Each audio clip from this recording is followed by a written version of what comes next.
Olá pessoal, estamos de volta então para conversarmos agora ainda sobre vetor, mas sobre alocação dinâmica de vetores. Então, nesse vetor que nós utilizamos nas aulas anteriores, toda vez que eu executar o programa, o vetor vai ser criado com 5 elementos e não tem como mudar.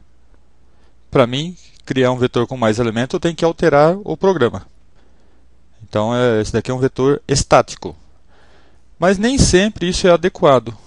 Então, há situações que a gente não sabe exatamente quantos elementos a gente vai precisar. Geralmente, nessas situações, depende da interação do usuário. Então, às vezes, a gente pode pedir para o usuário entrar com alguma informação e, dependendo dessa informação, a gente vai precisar de mais ou menos elementos. Então, só para citar um exemplo, se eu fosse fazer um programa para gerenciar notas, por exemplo, e frequência dos alunos. Então, na escola onde eu leciono, cada turma tem 40 alunos. Mas isso é no primeiro ano. Quando chega o terceiro ano, tem turma que chega com metade dos alunos.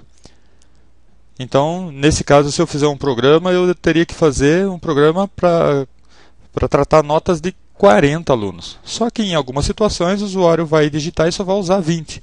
Então a gente vai deixar muita memória desperdiçando no programa, né? Então a gente vai alocar um espaço que não vai utilizar. Então, em pequenos programas pode não fazer muita diferença, mas se você desenvolver um software que manipule muita memória, isso pode ser um fator importante. Principalmente se a máquina onde o usuário vai executar o seu programa, ela não tem muito memória, né? Então, vamos ver então, como que a gente pode alocar dinamicamente um vetor. Então, eu vou utilizar esse mesmo exemplo que a gente utilizou na última aula. Eu vou só salvar ele aqui com outro nome.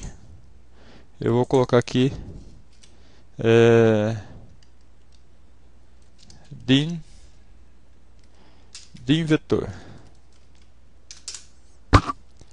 Então, o que eu vou fazer? Primeira coisa, a gente viu na aula anterior que o nome do vetor sozinho é um ponteiro. Então, a gente não vai declarar um vetor. A gente vai declarar uma variável ponteiro. Então, agora eu não tenho um vetor. Eu tenho uma variável chamada vetor. Essa variável ela vai guardar um endereço de memória. Nesse endereço de memória, teremos valores do tipo int. Então, se a gente usar a mesma ilustração, eu vou ter uma variável chamada vetor.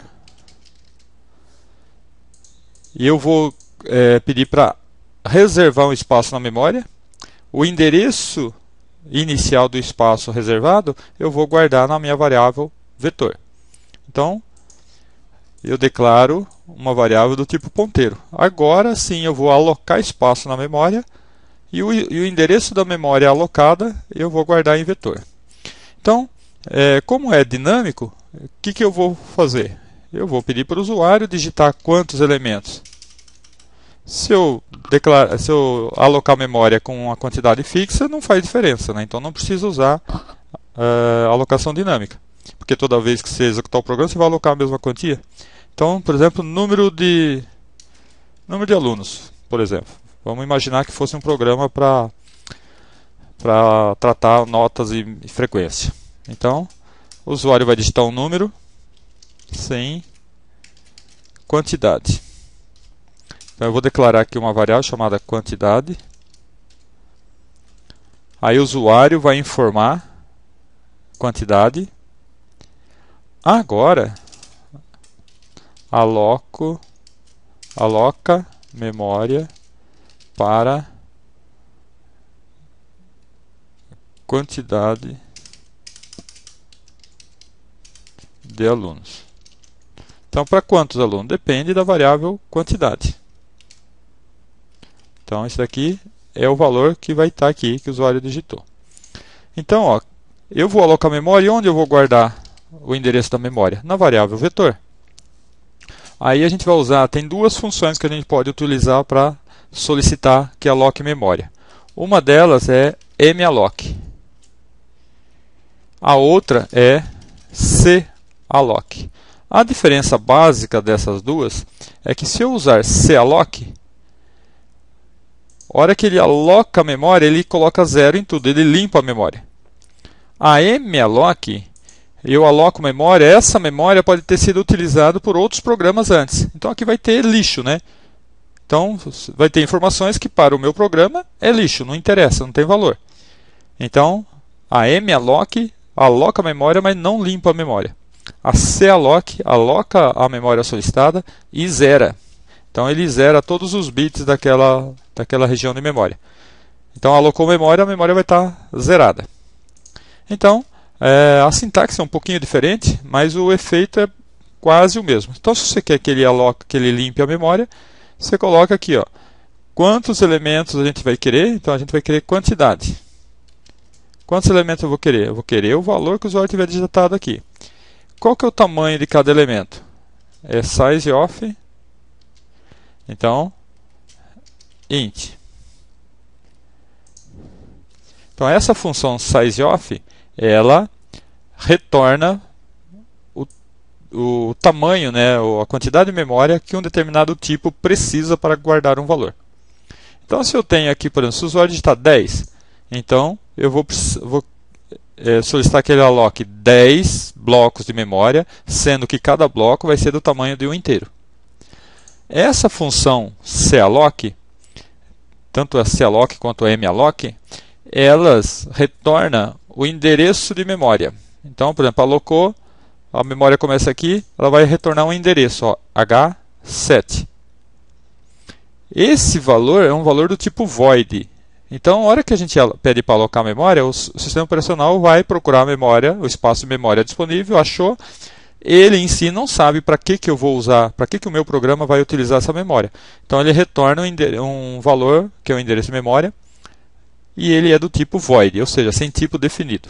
Então, o programador, tem que formatar, modelar. Isso também é conhecido como cast. Então, eu vou pegar isso daqui, ó, int asterisco, e colocar aqui. Então eu estou dizendo que a memória que foi reservada aqui, ela vai ser modelada como um ponteiro para inteiro. Por quê? Porque quem vai gerenciar essa memória, quem vai manipular essa memória, é um ponteiro para inteiro. Então, lembra sempre, usou calloc ou malloc, não importa, você tem que colocar um modelador aqui. Esse modelador, basta você pegar aqui, ó, do vetor que do ponteiro que você declarou. Beleza? Agora uma pergunta. E se houver falha? Se ele não conseguir alocar a memória? Aí ele retorna um ponteiro nulo, né? Testa se houve sucesso. Então, eu vou fazer um teste. Se vetor igual a null, então null é uma constante pré-definida da linguagem, né? Então eu vou dar uma mensagem. Falha ao alocar vetor.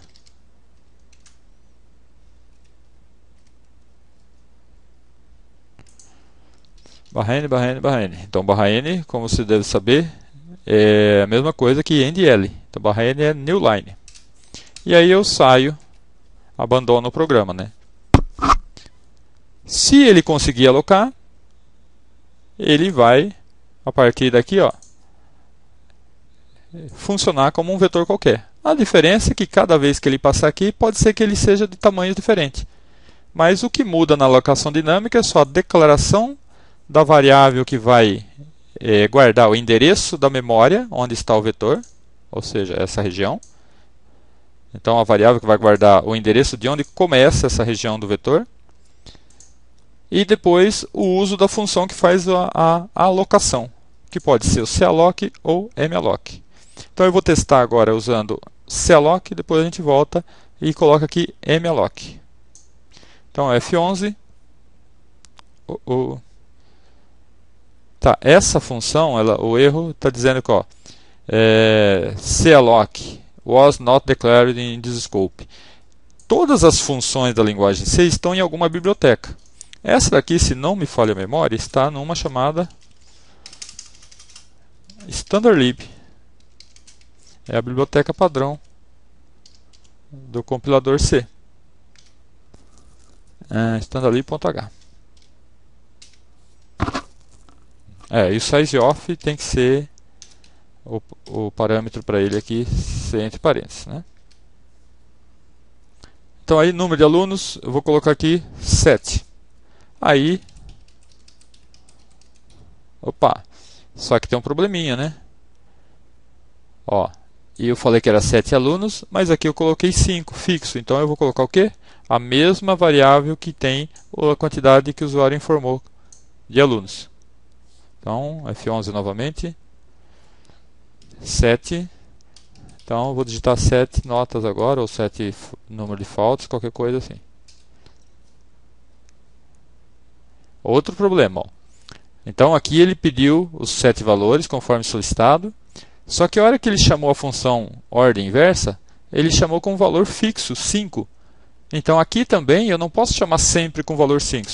Eu tenho que usar também esse parâmetro, essa variável quantidade. Então, aqui, quantidade. Então agora tudo fica dinâmico.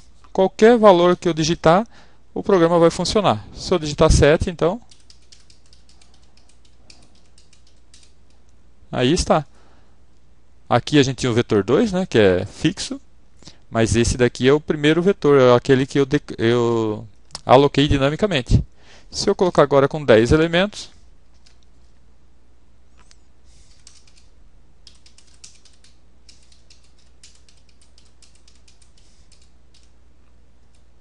aí está. Então, não é tão difícil assim, né? Então é só lembrar de declarar uma variável do tipo ponteiro, ponteiro para o mesmo tipo que os elementos do vetor vão ser, e depois usar a função calloc ou malloc. Então eu vou copiar essa linha aqui.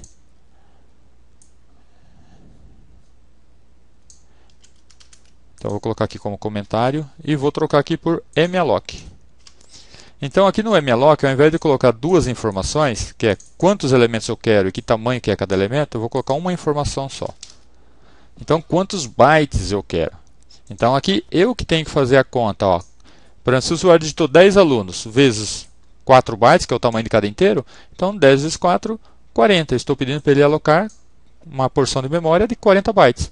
Aqui eu falo que eu quero 10 blocos de memória, sendo que cada bloco de memória tem que ser do tamanho do inteiro. Então ele mesmo vai fazer essa conta para mim. 10 vezes 4, vai lá e aloca 40 bytes.